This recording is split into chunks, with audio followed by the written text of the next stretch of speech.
Hello everyone, मैं Dhirendra Bagri, lecturer computer science at government polytechnic college Jhalawar आप सभी का स्वागत और अभिनंदन करता हूँ।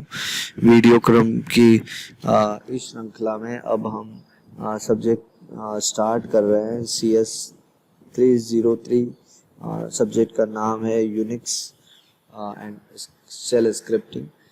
ठीक है, तो इस सब्जेक्ट में हम यूनिक्स ऑपरेटिंग सिस्टम के बारे में देखेंगे, उसके कमांड्स के बारे में समझेंगे। यूनिक्स का जो फाइल मैनेजमेंट सिस्टम होता है वो किस तरीके का होता है, तो एक एक करके हम इसे समझेंगे। तो आज स्टार्ट करते हैं इसके इंट्रोडक्शन से।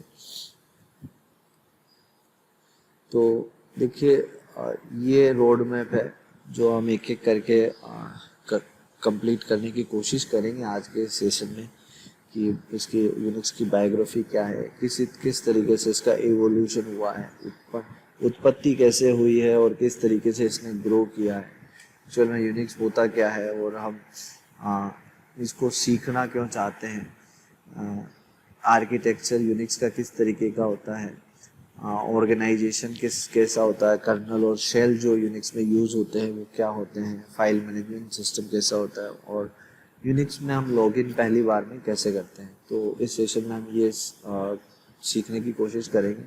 आइए स्टार्ट करें। तो यूनिक्स की बायोग्राफी ये बताती है कि 1964 में AT&T बेल लैब्स में, ठीक है, इसको यूनिक्स को डेवलप किया गया as a new operating system. देखिए, उस समय तक जो ऑपरेटिंग सिस्टम एग्जिस्टेंस में थे वो माइक्रोसॉफ्ट के ऑपरेटिंग सिस्टम एग्जिस्टेंस में थे, और इसको डेवलप किया गया एक पर्टिकुलर गोल के तहत, जिसमें ये इसलिए डेवलप किया गया क्योंकि जो कंप्यूटेशनल पावर था और जो डेटा को स्टोर करने की क्षमता थी, और अगर जो डेटा स्टोर हो रखा है उसको शेयर किया जाए, वो बहुत ह्यूमंगस वे में किया जा सके। तो इस लक्ष्य हेतु ऑपरेटिंग सिस्टम यूनिक्स का इन्होंने डिज़ाइन किया। इसका रिजल्ट ये था कि multiplex information and computer service Multics, ठीक है, ये हम देखेंगे। 1969 में बेल लैब्स ने विड्रॉ कर लिया, ठीक है, जहाँ पे 2 Bell Lab scientist Ken Thompson and Dennis Ritchie ने अपनी रिसर्च को जारी किया। At the same time Ken Thompson wrote a game space travel in Fortran to run on GCOS operating system. ठीक है, तो ये 2 साइंटिस्ट साथ में पहले बेल लैब्स में काम कर रहे थे। बेल लैब्स जो इनको सपोर्ट दे रहा था, बेल लैब ने सपोर्ट वापस ले लिया, और जो 2 साइंटिस्ट थे उनमें से केन थॉमसन थे, जो एक गेम उन्होंने बनाया जिसका नाम था स्पेस ट्रेवल, और उसके लिए उन्होंने जो लैंग्वेज यूज़ करी, या जो उसके लिए जो उन्होंने ऑपरेटिंग सिस्टम यूज़ किया, वो GCOS ऑपरेटिंग सिस्टम था। Thompson ported the game to little used PDF7 computer. तो इसके लिए इस गेम के लिए उन्होंने जो कंप्यूटर यूज़ किया वो PDP-7 कंप्यूटर था। 1969 में केन थॉमसन ने पहला यूनिक्स सिस्टम तैयार किया।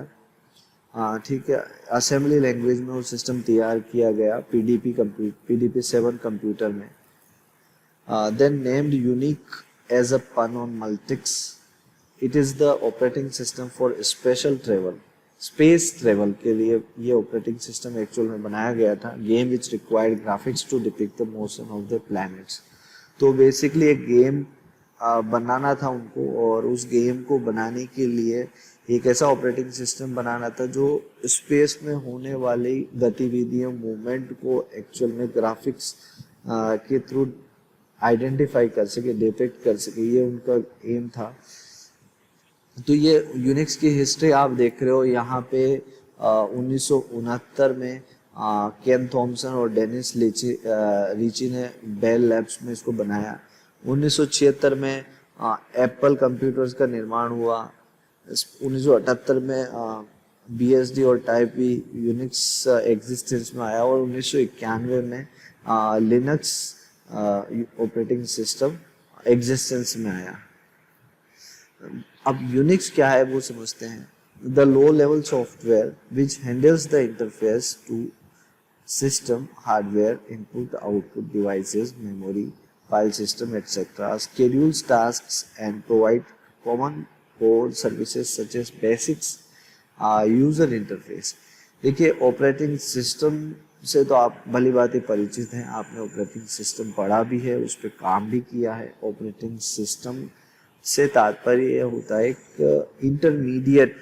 इंटरमीडिएटर का काम ऑपरेटिंग सिस्टम करता है, जो यूज़र को कंप्यूटर में लगे हुए हार्डवेयर से इंटरेक्ट करवाता है, तो वो ऑपरेटिंग सिस्टम होता है। और यूनिक्स जो है वो भी ऑपरेटिंग सिस्टम है। बेसिकली ऑपरेटिंग सिस्टम है एक इंटरफेस है जो सिस्टम और हार्डवेयर के बीच एक मध्यस्थ की भूमिका निभाता है, ठीक है।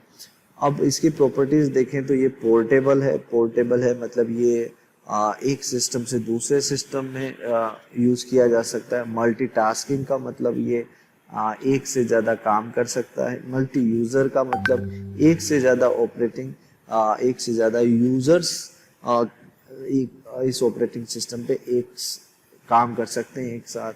Portable runs on many different hardware architectures, ठीक है। पोर्टेबल का मतलब ये हो गया कि जैसे मैंने बताया एक से अधिक टाइप के सिस्टम्स में इसको यूज़ किया जा सकता है। अब वो एक से अधिक टाइप के जो सिस्टम्स हैं वो वेरी कर सकते हैं उनके आर्किटेक्चर के हिसाब से। अब यहाँ पे इंटेल x86 और मोटोरोला 680 में भी इसको इंस्टॉल किया जा सकता है, रन किया जा सकता है। प्रीएम्प्टिव मल्टीटास्किंग का मतलब होता है कि run at the same time, time slices, interrupts and time task switching. एक साथ एक से अधिक काम करने में सक्षम है। ये काम प्रोसेसेस के फॉर्म में होते हैं, इंटरप्ट्स के फॉर्म्स में हो सकते हैं, टास्क स्विचिंग के फॉर्म में हो सकते हैं। मल्टी यूज़र, एक ही कंप्यूटर को एक से ज़्यादा यूज़र एक समय पे शेयर कर सकते हैं। तो ये इसके फीचर्स हैं। आगे और इसको देखेंगे हम डिटेल में।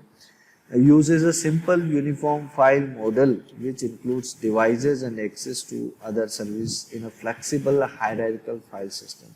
तो यूनिक्स के अंदर एक फाइल सिस्टम होता है जो इंक्लूड करता है which includes devices and access to other services in a flexible hierarchical file system written in a high level language making it easy to read, understand, change and port.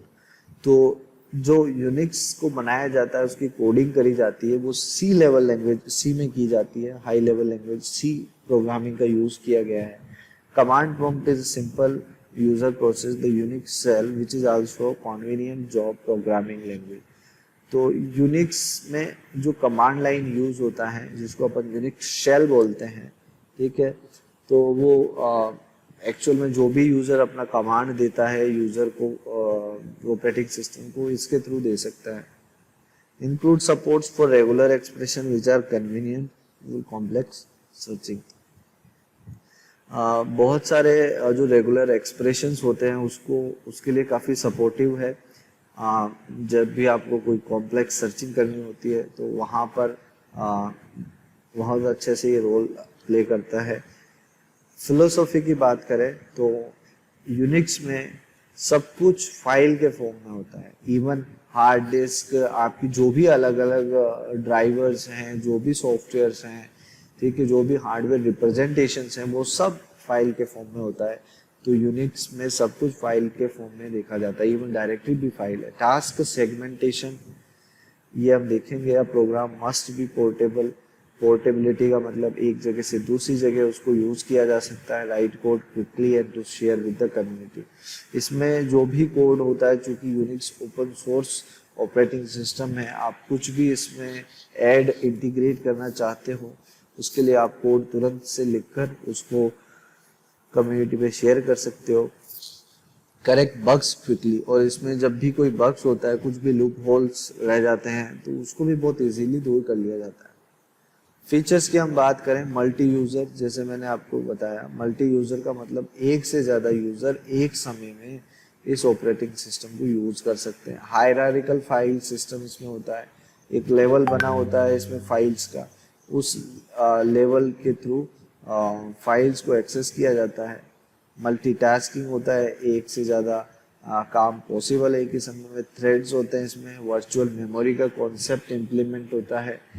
इसमें जो networking है वो built in होती है, इसके लिए आपको अलग से कुछ ड्राइवर्स वगैरह इंस्टॉल नहीं करने होते हैं, वो इनबिल्ट ये सपोर्ट करता है इसमें एक्सटेंसिव सेट ऑफ यूटिलिटीज। जो भी एप्लीकेशंस हैं उनकी संख्या जो है यूनिक्स में खूब बहुत अधिक है। अब इसकी हम मेरिट्स और डिमेरिट्स देखें तो ट्रू में ये मल्टीटास्किंग है, फ्लेक्सिबल, पोर्टेबल है और प्रोग्रामिंग बहुत अच्छे से की जाती है, लेकिन इतना यूज़र फ्रेंडली नहीं है क्योंकि कमांड लाइन का यूज़ किया जाता है। स्लिप लर्निंग कर्व होता है, not 100% compatible with the Microsoft word. ठीक है, तो ये इसकी डिमेरिट्स हैं। कुछ पॉइंट्स है जिसकी वजह से हम ज़रूरत पड़ती है कि हमें यूनिक्स ही यूज़ करना है। Flexibility, Unix is more flexible and can be installed on many different types of machines including mainframe computers, supercomputers and microcomputers। देखिए फ्लेक्सिबिलिटी की वजह से सेम यूनिक्स ऑपरेटिंग सिस्टम एक छोटे से सिस्टम से लेकर आपके मल्टी फ्रेम सुपर कंप्यूटर्स में भी इंस्टॉल किया जा सकता है, तो ये इसकी खासियत है। Unix is more stable and does not go down as often as Windows does, therefore requires less administration and maintenance। तो मेंटेनेंस जो है यूनिक्स में बिल्कुल जीरो के बराबर होता है। कई बार यूज करते हुए एक्सटेंसिव यूज होने के बाद भी यूनिक्स की वर्किंग स्टेबल बनी हुई होती है, इस वजह से यूनिक्स को चूज किया जाता है। सिक्योरिटी की जब हम बात करें तो ऑपरेटिंग सिस्टम यूनिक्स का बेस्ट माना जाता है in compare to another user friendly operating system such as Windows, Microsoft Windows के भी जितने भी वर्जन हैं। Unix has greater built-in security and permission features than Windows। तो सबसे इम्पोर्टेंट जो इसका फाइल मैनेजमेंट सिस्टम है जिसमें परमिशंस ग्रांट करी जाती हैं, उसकी वजह से एक इनबिल्ट सिक्योरिटी फीचर्स होता है जिसको जो बहुत ही एक्चुअल में we can say it's make Unix more secure, more powerful than Windows operating systems। compatibility की जब हम बात करें तो website designed and programmed to be served under a Unix based web servers can easily be hosted on a Windows server। ठीक है, तो जितनी भी वेबसाइट्स डिजाइन करी जाती है या जो प्रोग्राम लिखे जाते हैं यूनिक्स बेस्ड, उनको बहुत easily Unix based web server पे होस्ट कर दिया जाता है, whereas the reverse is not always true. This makes programming for Unix the better choice. ठीक है, इसीलिए हम यूनिक्स की प्रोग्रामिंग को प्रेफर करते हैं। स्टेबिलिटी की जब बात करें, Unix running on Unix servers running on Unix enjoy extremely high up time and high availability and reliability. तो जो भी सर्वर्स अगर यूनिक्स ऑपरेटिंग सिस्टम पर बेस्ड होकर काम कर रहे हैं तो उनकी रिलायबिलिटी और उनकी अवेलेबिलिटी ऑटोमेटिकली बहुत अच्छी हो जाती है। परफॉर्मेंस की अगर अपन बात करें, Unix servers under high load are superior to Windows. ठीक है, command line, the command line will always be invaluable tool for administration purpose. Nothing will ever replace favourite text based editor. तो Unix में command line होती है और जितना भी administration काम किया जाता है वो कमांड लाइन के थ्रू ही होता है, तो इसीलिए भी यूनिक्स को प्रायोरिटी दी जाती है। Software updates from Microsoft often require the users to purchase new or more hardware or prerequisite software, that is not the case with Unix. देखिए, Unix open source operating system है, Unix completely free of cost है और इसमें installed जितने भी applications, utilities, softwares होते हैं वो फ्रीली अवेलेबल हैं, आप फ्रीली डाउनलोड करके इंस्टॉल कर सकते हो। जो भी अपडेट्स उन सॉफ्टवेयर्स में होती हैं उनको भी आप फ्रीली डाउनलोड और इंस्टॉल कर सकते हो। द प्राइस के बारे में अपन बात करें तो ये बहुत इनएक्सपेंसिव है, open source operating based system है। ठीक है, अगर अपन लिनक्स और BSD की भी तुलना करें, such as most free or inexpensive open source operating systems such as Linux and